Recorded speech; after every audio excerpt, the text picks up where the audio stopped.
দর্শক, এটিএন নিউজের নিয়মিত আয়োজন আমাদের কথায় আজকের বিষয় ৭২-এর সংবিধানের কবর রচনা করবে জুলাই বিপ্লবের ঘোষণা পর্ব। আপনাদের সাথে আজ আমি আছি মাহাদি সেকেন্দার। শুনবো এ বিষয়ে সাধারণ মানুষের ভাবনা। আসলেই কি ৩১শে ডিসেম্বর বৈষম্য বিরোধী ছাত্র আন্দোলনের পক্ষ থেকে জুলাই বিপ্লবের যে ঘোষণাপত্র দেওয়া হবে সেটি কি কবর রচনা করবে? সাধারণ মানুষ কি ভাবছে আমরা সে কথা জানবো। তবে তার আগে দেখে নিব এ বিষয়ে আমাদের একটি প্রতিবেদন।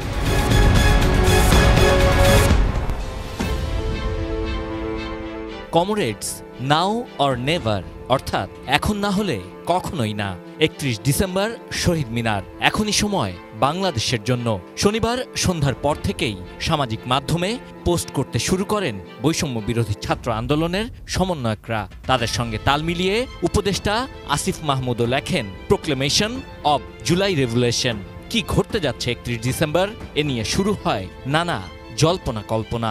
আমাদের অভ্যুত্থানে রোববার বৈষম্য বিরোধী ছাত্র আন্দোলনের কেন্দ্রীয় কার্যালয়ে সমন্বয়করা এক সংবাদ সম্মেলনে বলেন, জীবনের মায়া ত্যাগ করে যারা বুকের তাজা রক্ত দিয়ে নতুন বাংলাদেশ উপহার দিয়েছেন তাদের জন্যই জুলাই বিপ্লবের ঘোষণাপত্র পাঠ করা হবে। মুজিববাদী ৭২-এর সংবিধানের কবর রচিত হবে।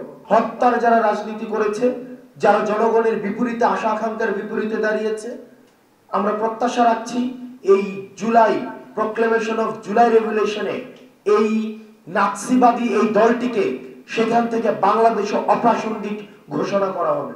ঘোষণাপত্রে জনমানুষের ভোটের অধিকার নিশ্চিত করা থেকে শুরু করে আগামীর বাংলাদেশ কেমন হবে সেসব বিষয় তুলে ধরা হবে।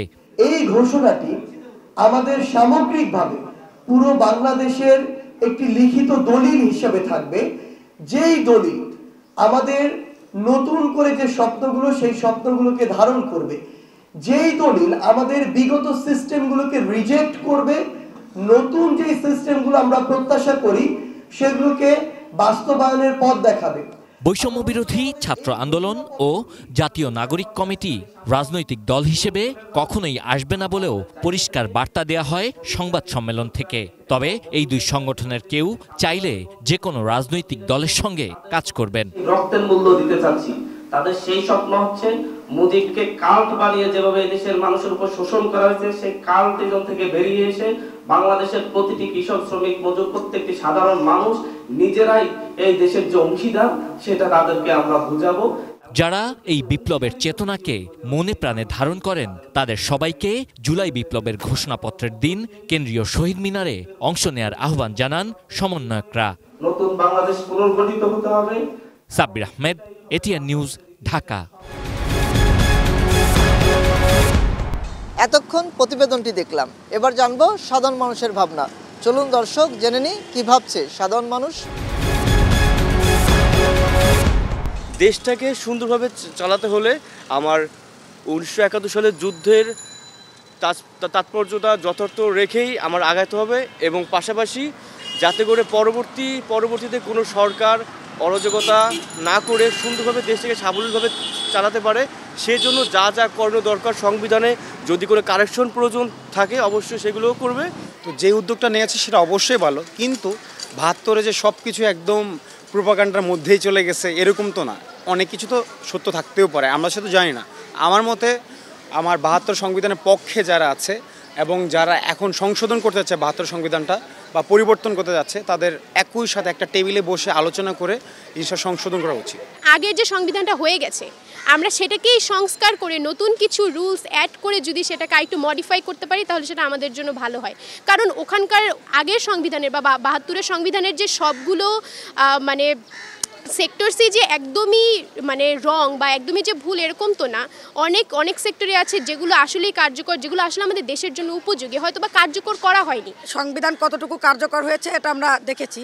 এখন সেই কার্যকরের প্রেক্ষিতে যে জায়গাতে আমাদের মনে হয়েছে যে ভুল, কারণ ভুল না থাকলে আসলে আরেকটা আন্দোলন হওয়ার কথা ছিল না। তো যে জায়গাগুলোতে ভুল ছিল সেই ভুলগুলো অ্যাকচুয়ালি আমাদের উচিত সংশোধন করা বা নতুন করে রুলস তৈরি করার চেয়ে যেটা বেটার হবে সেইগুলোকে যদি কোনোভাবে অন্যভাবে করে আমরা দেখাই তাহলে সেটা বেটার হবে। যে কথাটা আসছে যে গণ অভ্যুত্থানটা সংবিধানে সাংবিধানিকভাবে জায়গা দেওয়া, এখানে প্রোক্লামেশনটা নেওয়া যেতেই পারে যাতে পরবর্তী যে কোনো সময়ে যে কোনো সরকার স্বৈরাচারী হওয়ার জন্য এই প্রোক্লেমেশনটা বাধা হয়ে দাঁড়াতে পারে। কিন্তু এর অর্থ এই না যে সংবিধানকে মুছে ফেলতে হবে, নতুন করে সংবিধান করতে হবে। আমি এটার প্রয়োজন এটা মনে করি না। এখন ওটাকে জাস্ট রিফরমেশন করলেই তো হয়ে যায়। একেবারে কবর দেওয়ার আমার মনে হয় না কোনো প্রয়োজনীয়তা আছে। একটা দেশের প্রথম স্বাধীন দেশের প্রথম সংবিধান, অবশ্যই ভেবেচিন্তেই ওটাকে করা হয়েছিল। বৈষম্য বিরোধী ছাত্র আন্দোলনের আহ্বায়ক হাসরাত আবদুল্লাহ এক সংবাদ সম্মেলনে বলেছেন, জুলাই বিপ্লবের ঘোষণার মাধ্যমে ৭২ সংবিধানের কবর রচনা করা হবে। এ বিষয়ে জানবো সাধারণ মানুষের কথা। দর্শক, আমি মাজারুল ইসলাম মাসুম, চলুন আপনাদেরকে নিয়ে যাচ্ছি সাধারণ মানুষের কাছে। সংবিধান এমন কোনো জিনিস নয় যে এটি একেবারে ধ্বংস করে ফেলা যাবে, তাহলে রাষ্ট্রের অস্তিত্বই বিলীন হয়ে যায়। পরবর্তী সময়ে যেগুলো শেখ মুজিবুর রহমান এবং শেখ হাসিনা পরিবর্তন করে সংবিধানটাকে কাটাছিঁড়া করেছে, এই খারাপ বিষয়গুলো সংবিধান থেকে বাদ দেওয়া যেতে পারে। যে ভালো দিকগুলো অর্জন হয়েছে সেগুলো সংবিধানের সংযোজন করা যেতে পারে, কিন্তু সংবিধানকে একেবারে নষ্ট করে ফেলার মতো পর্দা দেখানো বক্তব্য জাতি কি ভালো চোখে অবশ্যই দেখবে না। বৈষম্যবিরোধী ছাত্র নেতাদের যে বক্তব্য, এই বক্তব্যের সাথে সরকারের অন্তর্বর্তী সরকারের কোনো সম্পৃক্ত নাই। আমরা 31 ডিসেম্বরে যে তারা যে বক্তব্য উপস্থাপন করব, এই বক্তব্যের মধ্য দিয়েই পরিষ্কার হবে তাদের বক্তব্যটা আসলে কি। ৭২-এর সংবিধান পুরোপুরি কবর রচনার মতো পরিস্থিতি এখনও বাংলাদেশে তৈরি হয় নাই। শেখ হাসিনা আমাদের সংবিধানের অনেক গুরুত্বপূর্ণ জিনিস উনি নষ্ট করেছেন। উনি ওনার মতো ওনার স্বার্থে উনি ফেসিবাদকে টিকিয়ে রাখার জন্য যে সংবিধানে যে অ্যামেন্ডমেন্টগুলো এনেছেন, এগুলো পরিবর্তন করা যেতে পারে। কবর রচনা করার সুযোগ নেই। যা করতে হবে এটা গণতান্ত্রিক প্রক্রিয়ায় করতে হবে, জনগণের মতামত নিয়ে তারপর করতে হবে। দর্শক, আমাদের কথা অনুষ্ঠানে আপনাদেরকে সুনামগঞ্জ থেকে স্বাগতম জানাচ্ছি। আমি মেহেদি হাসান। বৈষম্য বিরোধী ছাত্র আন্দোলন বলছে জুলাই বিপ্লবের যে ঘোষণাপত্র, সেই ঘোষণাপত্রের মাধ্যমে ৭২-এর সংবিধানের কবর রচনা করা হবে। আসুন এই বিষয়ে সুনামগঞ্জের সাধারণ মানুষ কি বলছে জেনে নেই।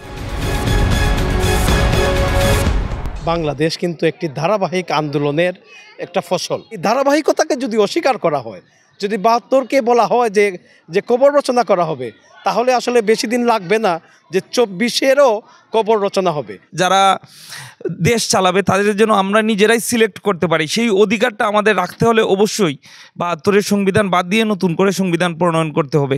কারণ অনেকবার কাটাচাড়া হয়েছে, অনেকবার সংস্কার করা হয়েছে। কবর রচনা করার বিষয়টা আমাদের হৃদয়ে লাগে, হৃদয়ে আঘাত পাইছি আমরা। এই সংবিধানকে সংশোধন করে ফেসিবাদী শাসন ব্যবস্থা কায়েমের জন্য যে ধারাগুলা সংযুক্ত করা হয়েছে, এই ধারাগুলা যাতে বিলুপ্ত করা হয়। সংবিধান মূল প্যাটার্নটাই হারিয়ে ফেলেছে, এই হিসাবে ওই সংবিধান পুনরুজ্জীবিত করা দরকার। দর্শক, আমাদের কথার আজকের পর্ব এ পর্যন্তই। আগামী পর্বে আবারও দেখা হবে নতুন কোনো বিষয় নিয়ে। ততক্ষণ ভালো থাকুন, সুস্থ থাকুন, এটিএন নিউজের সাথেই থাকুন।